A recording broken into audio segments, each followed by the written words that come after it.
या महाराष्ट्र मेडिकल काउन्सिलचा जे नेमणूक आहे त्याच्यामध्ये माननीय सर्वोच्च न्यायालयाचे निर्देशाप्रमाणे आज रिटर्निंग ऑफिसर म्हणून श्री सुनील कुमार धोंडे अंडर सेक्रेटरी वैद्यकीय शिक्षण विभाग यांची नियुक्ती करण्यात आलेली आहे व माननीय सर्वोच्च न्यायालयाच्या निर्णयाप्रमाणे उद्याची जे निवडणूक आहे ते तयशुदा कार्यक्रमाप्रमाणे सकाळी 8 ते 5 या दरम्यान होणार आहे। त्यामुळे उद्याच्या इलेक्शन बाबत कुठल्याही प्रकारच्या सध्या रोख नाही आणि नवीन रिटर्निंग ऑफिसर यांचे नेतृत्वाखाली हे संपूर्ण प्रक्रिया पार पाडणार आहोत। त्यामुळे सर्व जे आपले रजिस्टर्ड मतदाता आहे त्यांना अशी नम्र विनंती आहे की उद्याचा जे निवडणूक आहे त्याच्यामध्ये त्यांनी जास्तीत जास्त संख्यामध्ये भाग घ्यावे आणि आपलं मत नोंदवावे। धन्यवाद। जय हिंद। सांच को आंच नहीं।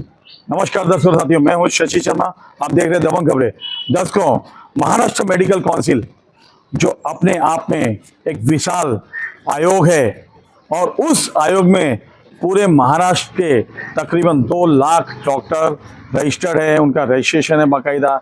इस तरह के जिस तरह बार काउंसिल होता है उसमें भी एडवोकेट को अपना रजिस्ट्रेशन कराना पड़ता है और उस रजिस्ट्रेशन के सर्टिफिकेट मिलने के बाद ही वो प्रैक्टिस कर सकते हैं। उसी तरह महाराष्ट्र मेडिकल काउंसिल है, उसका सर्टिफिकेट मिलने के बाद ही डॉक्टर प्रैक्टिस करता है। और अगर आपको कोई शिकायत है, डॉक्टर से शिकायत है और महाराष्ट्र मेडिकल काउंसिल में अगर आप शिकायत करते हो तो उनकी एक आयोग है, वो आयोग के अंतर्गत पाया जाता है कि डॉक्टर जो मरीज के साथ में उसके साथ में अन्याय हुआ है तो डॉक्टर की डिग्री तक कैंसिल कर दी जाती है और डॉक्टर जो है वो प्रैक्टिस करने के लायक नहीं रहता है।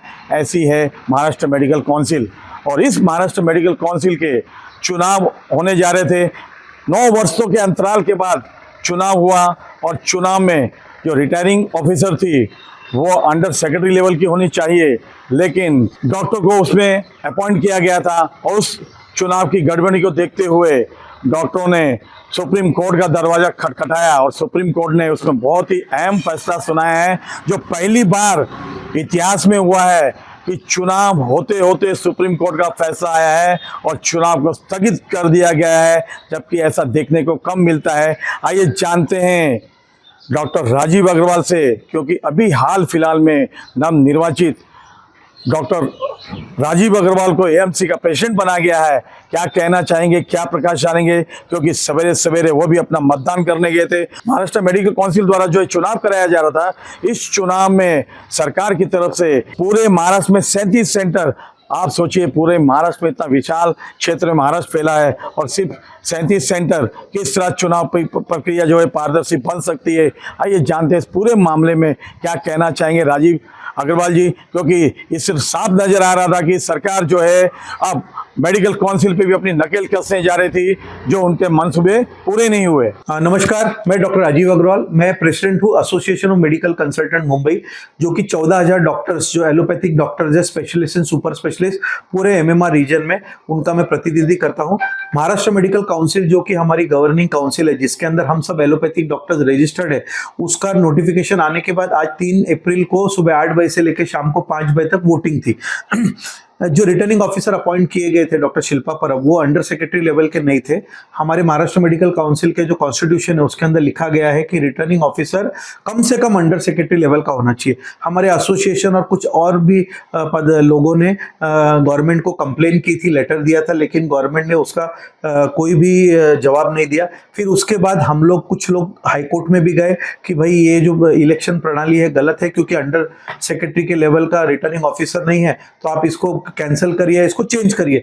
हाईकोर्ट में जाने के बाद में हाईकोर्ट ने निर्णय ये दिया कि अभी बहुत कम समय बचा है, तो हम इसका संज्ञान लेते हुए हम इसको इलेक्शन प्रोसेस को स्टे नहीं दे रहे, लेकिन अगली बार इलेक्शन में हम क्या बेटर कर सकते हैं उसके लिए हमारे कुछ और भी मांगे थी, जो कि मैं आपको बाद में बताऊंगा। इसको नजर रखते हुए हमारे में से एक डॉक्टर पवार, उन्होंने परसों रात शाम को सुप्रीम कोर्ट का दरवाजा खटखटाया। सुप्रीम कोर्ट को अर्जेंसी समझते ही, क्योंकि 3 तारीख को मतदान था, उन्होंने इमीडिएटली कल फर्स्ट हियरिंग रखा उसका, और फर्स्ट हियरिंग के अंदर उन्होंने महाराष्ट्र मेडिकल काउंसिल और महाराष्ट्र गवर्नमेंट को आदेश दिया कि आप इमीडिएटली, क्योंकि इलेक्शन प्रोसेस जो आपने रिटर्निंग ऑफिसर किया है वो गलत है। तो आप उसको नया इलेक्शन रिटर्निंग ऑफिसर अपॉइंट करके प्रणाली को वापस शुरू किए और मंडे को वापस उसको, क्योंकि इलेक्शन 9 साल के बाद हुआ है। हमारे जो महाराष्ट्र मेडिकल काउंसिल में जो हमारा टेन्योर रहता है, जो हमारे इलेक्टेड लोग 9 इलेक्टेड लोग रहते हैं, उसका 5 साल रहता है। लेकिन आप समझिए कि 5 साल के बदले 9 साल के बाद इलेक्शन हो रहे हैं, तो ये क्या यंत्रणा है सरकार की, आपको इससे समझ में आता है।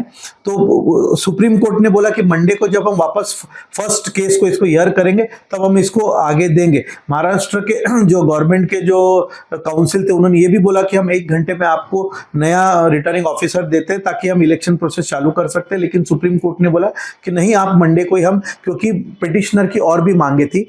जो हमारी दूसरी मांगे हैं वो ये है कि आज 2 लाख डॉक्टर्स जो कि हमारे महाराष्ट्र मेडिकल काउंसिल में रजिस्टर्ड है, ये सब एलोपैथिक डॉक्टर्स है, एमबीबीएस एंड अबव। इसमें से 70,000 डॉक्टर्स ने अप्रोक्सीमेटली अपना महाराष्ट्र मेडिकल काउंसिल का रिन्यूअल नहीं किया था, जो कि 5 साल में करना चाहिए। तो उन्होंने उनको मतदान करने का राइट ही छीन लिया था। तो हमारी ये भी एक डिमांड थी कि भाई ये 70,000 लोगों को वोटिंग देना का राइट दिया जाए। प्लस आज 2 लाख डॉक्टर्स पूरे महाराष्ट्र में जब मतदान कर रहे हैं, थर्सडे एक वर्किंग डे पे डॉक्टर्स को अपनी ड्यूटी करनी पड़ती है, पेशेंट्स को देखना पड़ता है। तो ये वर्किंग डे पे नहीं होकर संडे को होना चाहिए। और पूरे महाराष्ट्र में गवर्नमेंट ने सिर्फ 37 सेंटर्स बनाए थे, 36 सेंटर्स फॉर 36 डिस्ट्रिक्ट, और एक जो भी बॉम्बे के बाहर है, मतलब महाराष्ट्र के बाहर है, उनके लिए एक सेंटर बनाया था। तो हमारी ये भी मांग थी कि तालुका लेवल पे और जो कॉर्पोरेशन लेवल पे जो ये है, वहां पे भी अब मतदान सेंटर होने चाहिए, ताकि डेमोक्रेसी के से ज्यादा लोग मतदान कर सके और ये जो डेमोक्रेटिक राइट है हर डॉक्टर का, वो उसको बजा के वो मतदान करके जो सही उम्मीदवार है उसको चुन के ला सके। तो इसका संज्ञान लेते हुए क्योंकि महाराष्ट्र गवर्नमेंट ने और प्रिंसिपल सेक्रेटरी धीरज कुमार जी ने कल ऑर्डर दिया था कि भाई इसको आप इलेक्शन हम कंटिन्यू करें आज सुबह, तो जो पेटिशनर था उसके काउंसिल ने आज सुबह 10:30 बजे जैसे ही सुप्रीम कोर्ट खुला उसको इमीडिएटली बताया जजेस को कि भाई ये ऐसा ऐसा हुआ है, और सुप्रीम कोर्ट के जज ने उसका संज्ञान लेते हुए इमीडिएटली जो गवर्नमेंट का प्लीडर था उसको भी बोला कि भाई आपको इमीडिएटली इस इलेक्शन प्रोसेस को स्टे देना है और वापस से इलेक्शन प्रोसेस चालू करना है। मंडे को जब हियरिंग होगा तब उसके बाद आगे के सब कार्रवाई की जाएगी। और यहाँ पे कहीं ना कहीं सुप्रीम कोर्ट ने ये भी आइडिया दे दिया है कि ये कंटेम्प्ट ऑफ कोर्ट है।